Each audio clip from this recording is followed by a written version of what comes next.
I'll take no extra time to introduce our next speaker of the night, Shatasia Griffith, class of 2020, Contemplative Psychology. The recent graduate, Shatasia Griffith, holds a BA in Contemplative Psychology with concentrations in transpersonal and humanistic psychology from Naropa University. A Navy veteran and queer Black woman, Shatasia has always been faced with the disrespecting reality that this country was not created for her. She intimately understands what is required to restructure narratives in order to learn and grow authentically and joyously. She indulges her passions for astrology, poetry, and spirituality as a means of creating space to be her authentic self. Growing up in Quincy, Illinois, after having been born in the Bronx, New York, this informed Shatasia's perspective on the power of predominantly white communities to systematically hinder the growth and understanding of people of color. She now grounds her activism in anti-racism work through exploring generational trauma and the lives and experiences of queer and Black communities. Let us welcome Shatasia Griffith for her Spark Talk, Policing Black America and the Roots of Racism in America.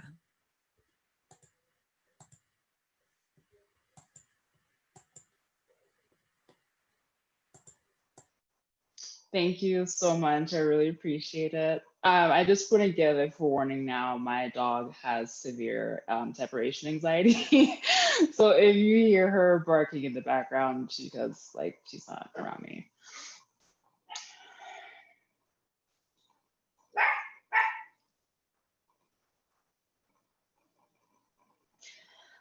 The theme of this Spark Talk is beloved community, but what is happening in my community is far from love.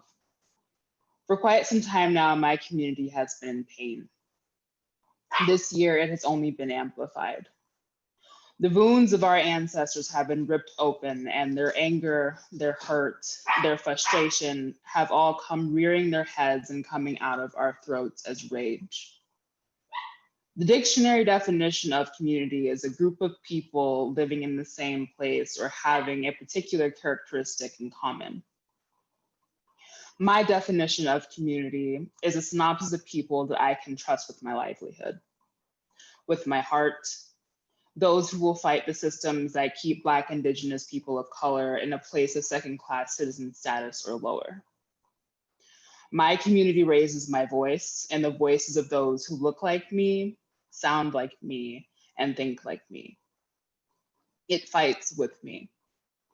It challenges the status quo. It uses its status to reach back a hand and help those in need.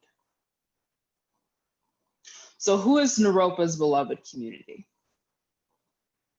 And who is it for? Does this only include those who come to the table toting love and light? Or is this community a fostering ground for change makers and catalysts? This is a time for action. There seems to be a bubble around the conversation of politics and the systems that we live under. I want to make it clear, though, that what's been happening in this past summer and the 400 years before this isn't just umbrellaed under politics. This is about human rights and the realization that everyone in this country is not treated the same. Black people across this country have not been treated justly, fairly, or with an ounce of respect since we were kidnapped, enslaved, and forced to unpaid laborious duties. So let's just sit with that.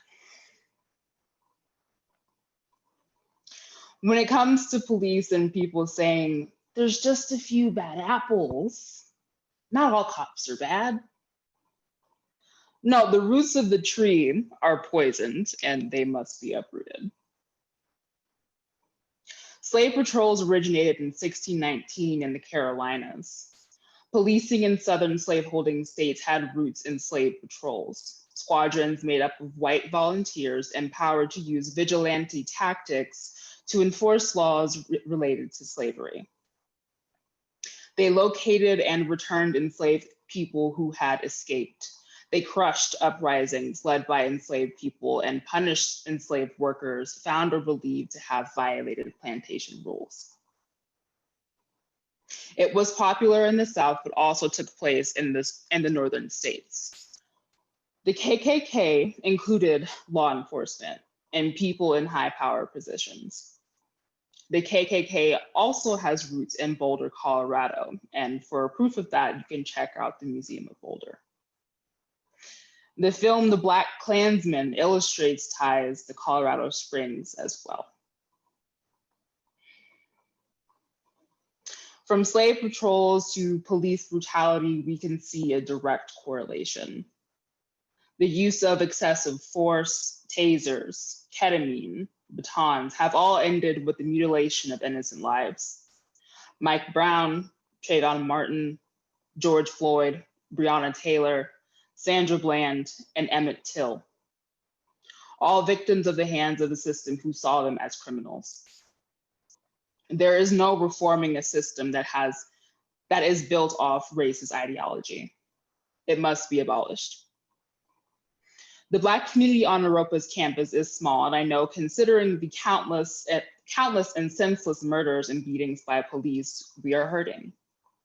We have been hurting since March of last year when a student at Naropa was attacked by police.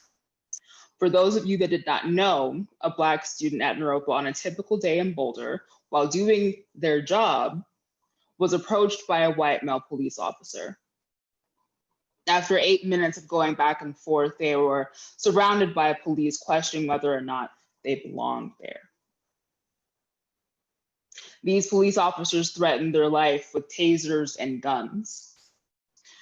The main officer involved was Officer Simley, who has since resigned from the police force. Thankfully, the student was not killed, but the trauma still has a lingering impact. This specific incident happened in my junior year at Naropa and shook me to my core, as I now had to reconfront that no matter where I was not safe. No matter how much I code switched, policed my behavior, or changed my general presentation, my Blackness would always be a target. On April 5th, 2019, Sammy Leon Lawrence IV was recording an instance with police in the houseless population. Sammy, a disabled Black man, uses a walking cane as an aid as he suffers from seizures. He was witnessing and recording the incident. The officer in charge, Waylon Molotai, was involved in the violent and aggressive takedown of Sammy, in which Sammy sustained injuries and had to be hospitalized before being taken to jail. Since this occurrence, Sammy has had an increase of seizures and anxiety. Or the recent incidents that took place on September 3rd, where 2 women of color, also Naropa students, were attacked near 2333 Residence Hall. A car driving past them with white men in it yelled racial slurs, and one of them threw a bottle at one of the women, inflicting wounds to their body. Not knowing what to do, they called police, and no witnesses to the incident have been found. These women deserve justice. For their peace of mind, sense of safety, and general well-being have now been disrupted. So who do the police serve? Does not seem to be those who are doing their jobs or checking on those that they care about, or just walking down the street. Being that the origins of the police are embedded in white supremacy, I would argue that it only serves those who fear Black, Indigenous people of color. It serves the politicians who want to crack down on crime, but not address the poverty rates or low wages that the people in these areas face. The system that is being upheld promotes shoot first, ask questions later. It promotes Black men are targets. It promotes Black people are criminals. It should not be a requirement to have a bachelor's degree to not be shot. There should not be an automatic assumption that being Black is a crime. People are protesting in the streets and police vehicles are driving through them as if they would not be harmed, as if their lives were insignificant. Because of this, white vigilantes are driving their vehicles through crowds of people protesting racial injustice, and this is what they are faced with, what we are faced with, what I was faced with. Because of this, it is deemed okay for the Kyle Rittenhouses to carry AR-15s, shoot two unarmed women, injure a man, and get no charges. Ask yourself, are you seeing the pattern or are you just ignoring it? The police are known to do things like this, yet the only thing that happens to them is paid administrative leave or their resignations. For instance, the fact that police departments across the country in 2015 paid upwards of $250 million worth of settlements from police brutality. One of the three officers who murdered George Floyd was convicted of second-degree murder. One of the three officers.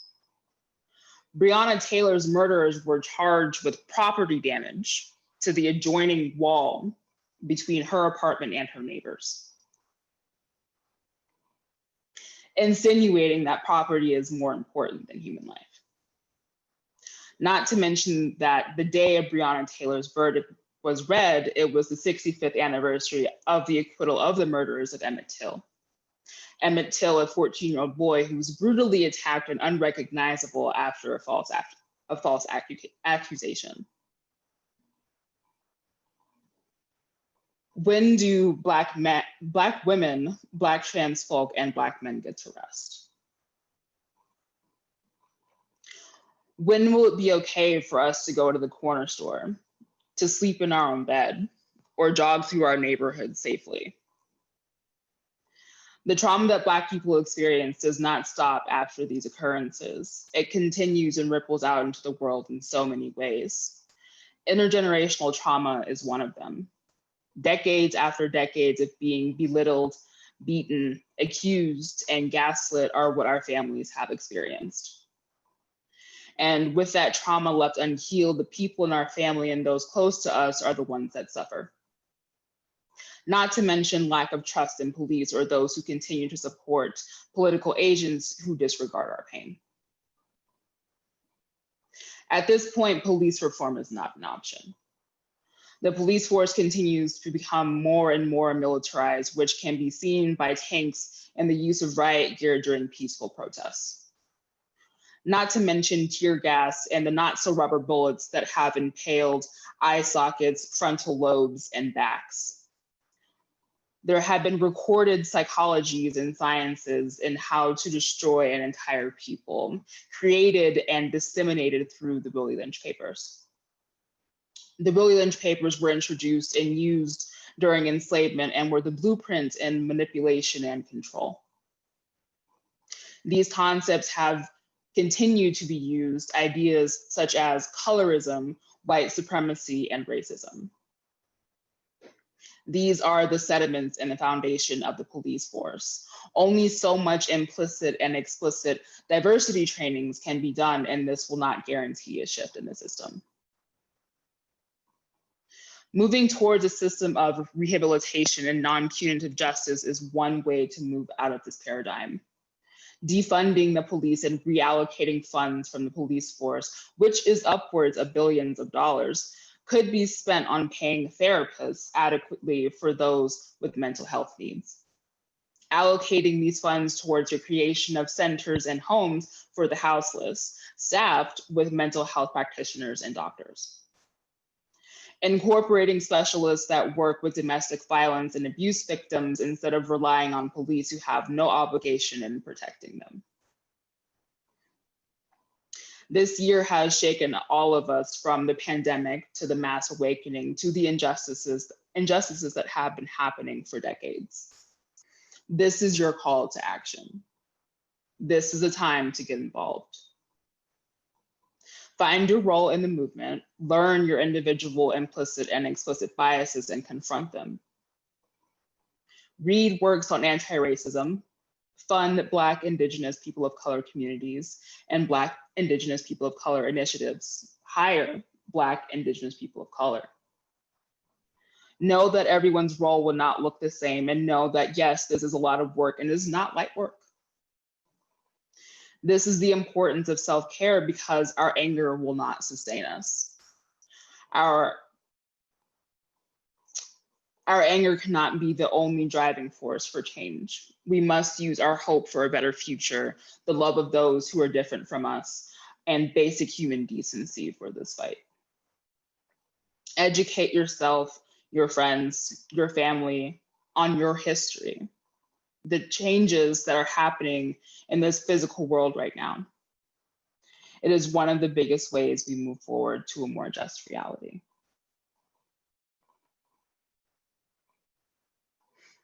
And to end, I would like to read a poem that I wrote.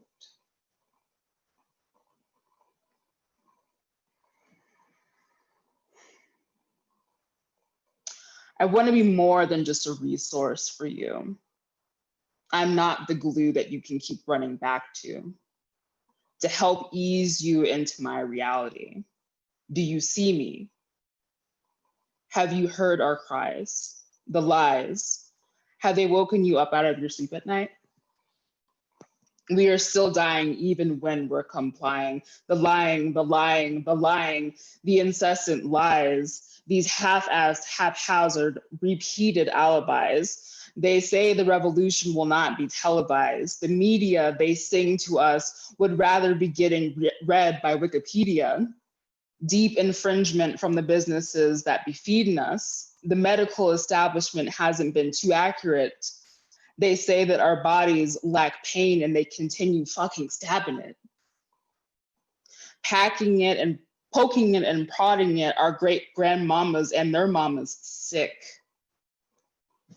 Their ovaries a playground for scientific testing with no approval or call.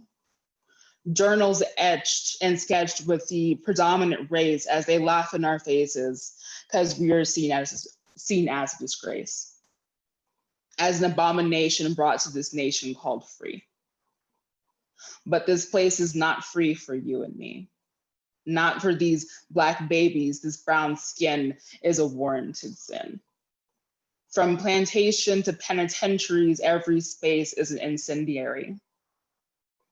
What will it take for the humanity to be brought out of you by killing me? Thank you.